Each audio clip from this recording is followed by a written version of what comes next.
అందరికీ నమస్కారం. Babasaheb doctor BR Ambedkar రచించిన భారత రాజ్యాంగం అమలులోకి వచ్చిన పర్వదినం. భారత రాజ్యాంగం ప్రతి ఒక్కరికి సమాన అవకాశాలు కల్పించింది. జాతీయ నాయకుల సమున్నత భావాలతో కల్పించిన అవకాశాలను ప్రతి ఒక్కరూ పోవాలి. ఆశయాలు ఆచరణలో పెడితే మానవుడే మహనీయుడవుతాడు అనే డాక్టర్ బిఆర్ అంబేద్కర్ బోధనలను ఒకసారి గుర్తు చేసుకుంటూ జాతీయ నాయకుల ఆశయ సాధనకు మనమందరం కృషి చేద్దాం.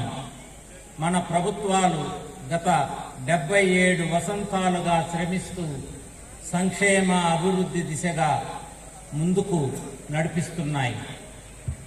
రాష్ట్ర ప్రభుత్వం స్వర్ణాంధ్ర 2047 లక్ష్యంతో పనిచేస్తూ సమున్నత సర్వతోముఖాభివృద్ధి దిశగా అడుగులు వేస్తూ రాష్ట్రాన్ని ప్రగతి పథంలో నడుపుటకు కృషి చేస్తున్నది.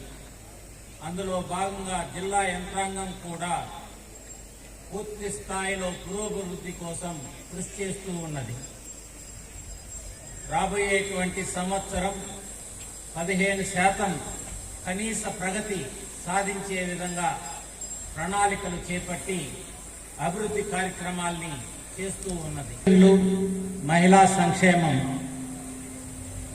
గౌరవ ముఖ్యమంత్రి శ్రీ నారా చంద్రబాబు నాయుడు గారి ఆదేశాల ప్రకారం పేదల సేవలో భాగంగా ప్రతి నెల మొదటి రోజునే తెల్లవారుజామునే ఎన్టీఆర్ భరోసా పింఛన్లను అందించడం జరుగుతూ ఉన్నది.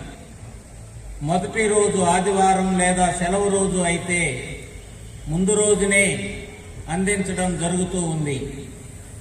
జిల్లాలో 1,39,291 మంది వృద్ధులు, దివ్యాంగులు, వితంతువులు, అభయహస్తం, చేనేత కళాకారులు, మత్స్యకారులు తదితర అర్హులైనటువంటి ప్రతి ఇంటికి ఉదయం 6 గంటలకే వెళ్ళి వారి ఇంటి ముంగిట వారికి డబ్బులు అందజేయడం జరుగుతూ ఉంది.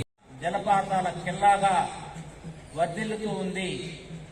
అందులో భాగంగానే మనం మొగనాడి వాటర్ ఫాల్స్, అడపరాయి, సికపరువు, నీలం వలస, అదేవిధంగా తాజాగా కుశలోయ జలపాతాలని ఆవిష్కరించడం జరిగింది.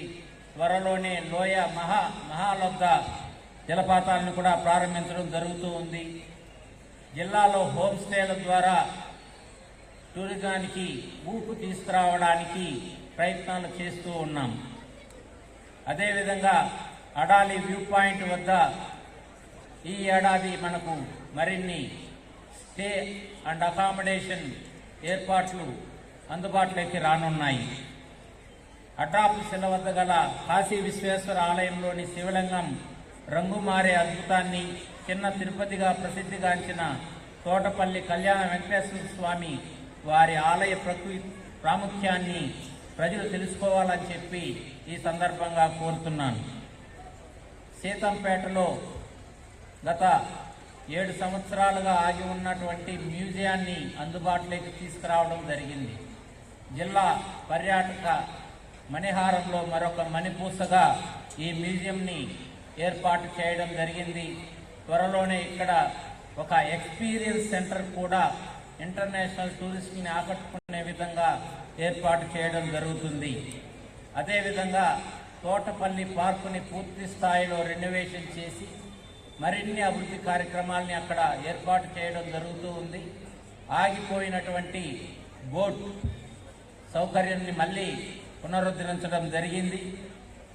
అలాగే క్రీడా రంగానికి సంబంధించి ఈ ఏడాది మన జిల్లాలో స్పోర్ట్స్ స్కూల్స్ని ఏర్పాటు చేయడానికి పూర్తి స్థాయిలో ఇప్పటికే ప్రణాళికలు సిద్ధం చేయడం జరిగింది. అందులో భాగంగా పిల్లల ఎంపిక కూడా ఇప్పటికే నియోజకవర్గ స్థాయిలో పూర్తి చేయడం జరిగింది. ఈ ఏడాది తప్పనిసరిగా మనం స్పోర్ట్స్ స్కూల్ని ఆవిష్కరించుకోవడం జరుగుతుంది.